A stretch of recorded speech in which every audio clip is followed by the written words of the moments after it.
देखो अब देखेंगे हम किसके बारे में, ब्राह्मकोण के बारे में। ब्राह्मकोण को देखने से पहले एक बार आप डायग्राम को देख लें कहाँ पर क्या है। ये आपका AC किसको प्रेषित कर रहा है, क्षैतिज को। किसको प्रेषित कर रहा है, क्षैतिज को। और ये जो आपका AB है, ये AB किसको प्रेषित कर रहा है, नट समतल को। किसको प्रेषित कर रहा है, नट समतल को प्रेषित कर रहा है। और इसी नट समतल के ऊपर ये क्या रखा हुआ, एक गुटका रखा हुआ। क्या रखा हुआ है, गुटका, जिस पर इसको लग रहा है आपका सीमांत घर्षण बल। और नीचे की ओर क्या रहेगा, गुटके का भार mg। गुटके का भार mg, ये क्या है, नीचे की ओर। और अभिलंब प्रतिक्रिया बल कहाँ पर होता है, ऊर्ध्वाधर ऊपर की ओर होता है।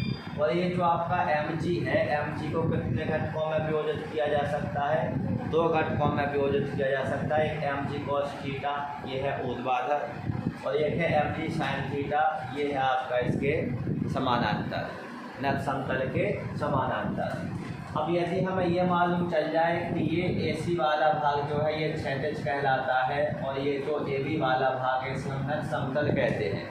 तो आप देख रहे हैं कि नट समतल और क्षैतिज के बीच में क्या बन रहा है, एक कोण बन रहा है। जैसे हम किससे प्रेषित कर रहे हैं, थीटा से प्रेषित कर रहे हैं। तो यही कोण क्या कहलाता है, ब्राह्मकोण कहलाता है। क्या कहलाता है, ब्राह्मकोण कहलाता है। तो जब कोई पिंड किसी नट समतल पर, ये अपना पिंड है, या इसको हम गुटका कह सकते हैं। जब कोई पिंड नट समतल पर किस स्थिति में होता है, सीमांत संतुलन की स्थिति में होता है। किस स्थिति में होता है, सीमांत संतुलन की स्थिति में होता है। तो नट समतल का क्षैतिज के साथ जो झुकाव होता है, मतलब ये नट समतल इस क्षैतिज के साथ कितना झुका हुआ है, उस झुकाव को ही हम क्या कहते हैं, ब्राह्मकोण कहते हैं। क्या कहा जाता है, ब्राह्मकोण। और यहाँ पर ब्राह्मकोण को किससे प्रेषित किया गया है, थीटा से प्रेषित किया गया। किससे प्रेषित किया गया है, थीटा से। तो अब डायग्राम में आप देख पा रहे होंगे, माना ये जो नट समतल है, इस नट समतल का क्षैतिज के साथ झुकाव कितना है, थीटा डिग्री है या थीटा है। तो इस स्थिति में इस पर कितने बल काम कर रहे हैं, 3 बल कार्य कर रहे हैं। कितने बल काम कर रहे हैं, 3 बल काम कर रहे हैं। सबसे पहले तो हम देख रहे हैं कि जो पिंड का भार है, पिंड का भार या गुटके का भार, बात एक ही है। तो जो पिंड का भार है mg, ये कहाँ पर लगेगा, ऊर्ध्वाधर नीचे की ओर। भार तो हमेशा कहाँ लगेगा, नीचे की ओर ही लगेगा। तो पिंड का भार जो mg है ये ऊर्ध्वाधर कहाँ पर लगेगा, नीचे की ओर।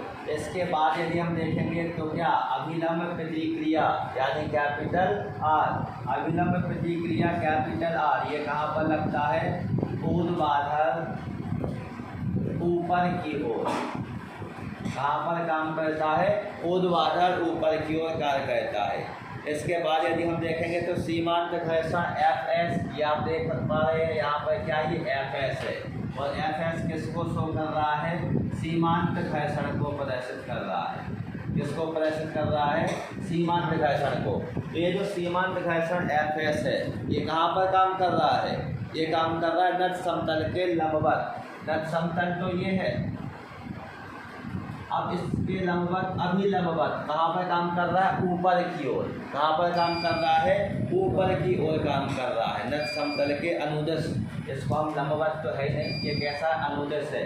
अनुदिश का मतलब समझ रहे हैं, समानांतर। कैसा काम कर रहा है, समानांतर। ये जो Fs है, ये नट समतल, ये वाली लाइन है, इसी के साथ तो ये जा रहा है ऊपर की ओर। तो उसके लिए हम किसको लिख सकते हैं, या तो समानांतर शब्द का उपयोग करेंगे, या फिर क्या लिख सकते हैं, अनुदिश। और कहाँ पर काम कर रहा है, ऊपर की ओर। किसकी ओर, ऊपर की ओर। तो कितने बल काम कहते हैं, 3 बल काम कहते हैं। सबसे पहला बल भार mg, कहाँ पर, नीचे की ओर। दूसरा क्या हो जाएगा, अभिलंब प्रतिक्रिया कैपिटल R, ऊर्ध्वाधर ऊपर की ओर। अब हम देखेंगे पिंड के भार mg को। तो आप डायग्राम में देख पा रहे हैं कि जो पिंड का भार mg है इसको दो समकोणिक घटकों में विभाजित किया जा सकता है। पिंड का भार mg तो समकोणिक घटकों में विभाजित किया जा सकता है। पिंड के भार mg को कितने घटकों में विभाजित किया जा सकता है? दो। नंबर 1 हो जाएगा mg cos थीटा और दूसरा क्या हो जाएगा आपका mg sin theta. mg cos theta जो आपका बल काम करेगा ये नत समतल के लंबवत। देखो ये है cos थीटा और ये नत समतल और ये नत समतल के कैसा है? लंबवत है। तो mg cos थीटा नत समतल के लंबवत काम करता है और mg sin थीटा नत समतल के समानांतर कार्य करता है। बात समझ गए? अब हमें स्थिति कौन सी देखनी है? संतुलन की स्थिति देखनी है। संतुलन की स्थिति में देखो, संतुलन की स्थिति में हमें ये देखना पड़ता है कि कौन सा बल या कौन सा घटक किसको संतुलित कर रहा है। अपोजिट वाला ही तो उसको संतुलित करेगा। जैसे आप यहाँ पर देखेंगे mg cos थीटा है, ये किसके अपोजिट है? अभिलंब प्रतिक्रिया r के। अभिलंब प्रतिक्रिया तो लग रहा है ऊपर की ओर और mg cos थीटा कहाँ पर लग रहा है? नीचे की ओर। दिशा कैसी है? विपरीत। लेकिन ये काम कैसे कर रहे हैं? विपरीत दिशा में तो कर रहे हैं, लेकिन इनका मान, इनका जो परिमाण है वो कैसा है? बराबर है। परिमाण कैसा हो जाएगा? बराबर हो जाएगा। तो संतुलन की स्थिति कहते हैं उसे। कौन सी स्थिति कहते हैं? संतुलन की स्थिति। तो संतुलन की स्थिति में क्या बनेगा? r बराबर क्या बन जाएगा? mg cos theta. नहीं बनेगा? ये r किसको संतुलित कर रहा है? mg cos थीटा को संतुलित कर रहा है। और दूसरा क्या है? fs लग रहा है, ये भी समानांतर लग रहा है। mg sin थीटा भी समानांतर लग रहा है समतल के, लेकिन दोनों की दिशाएं कैसी हैं? विपरीत हैं। दोनों की दिशाएं कैसी हो जाएंगी? विपरीत हो जाएंगी। तो यहाँ पे जो fs है ये किसको संतुलित कर रहा है? mg sin थीटा को। ये हो गया अपना fs बराबर mg sin थीटा, समीकरण नंबर 2। अब हम क्या करेंगे? समीकरण 2 में एक का क्या कर देंगे? भाग देंगे। तो यहाँ पर क्या हो जाएगा? fs बटे r बराबर यहाँ से क्या हो जाएगा? mg sin थीटा अपॉन में क्या हो जाएगा? mg cos theta. mg से mg कैंसिल हो जाएगा। sin बटे cos की वैल्यू क्या होती है? tan। तो यहाँ पर क्या हो जाएगा? tan theta. हमें क्या प्राप्त हो गया? fs बटे r बराबर tan थीटा। और ये हो गया अपना समीकरण नंबर 1। अब हमें किसको लगाना है? स्थैतिक घर्षण गुणांक को। तो साइड में लिखेंगे हम स्थैतिक घर्षण गुणांक से। स्थैतिक घर्षण गुणांक क्या है? म्यूएस बराबर क्या होता है? fs बटे r, समीकरण नंबर 4। fs बटे r समीकरण नंबर 4। समीकरण 3 में देखो किसकी वैल्यू प्राप्त हो गई? fs बटे r बराबर क्या प्राप्त हो गया था? tan theta. तो हम यहाँ पर क्या कर देंगे? समीकरण 3/4 से क्या प्राप्त हो जाएगा? यहाँ से क्या जाएगा? tan theta. यहाँ से क्या बचेगा? tan theta. और यहाँ से क्या बचेगा आपका? म्यूएस।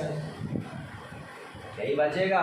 तो ये क्या आ गया आपका? स्थैतिक घर्षण गुणांक ग्राम कोण की स्पर्शिया के बराबर होता है। स्थैतिक घर्षण गुणांक ग्राम कोण की स्पर्शिया के कैसा होता है? बराबर होता है। बात समझ में आ गई? ये आपका किसको प्रदर्शित करेगा? ग्राम कोण को प्रदर्शित करेगा। लेकिन यदि थोड़ा सा इसमें हम और देखें तो हमें घर्षण कोण से क्या प्राप्त हुआ था? tan लैम्डा बराबर म्यूएस। ठीक है। और अभी हमने किसके बारे में पढ़ा? ब्राह्म कोण के बारे में इसमें हमें क्या प्राप्त हुआ, tan थीटा बराबर यूएस।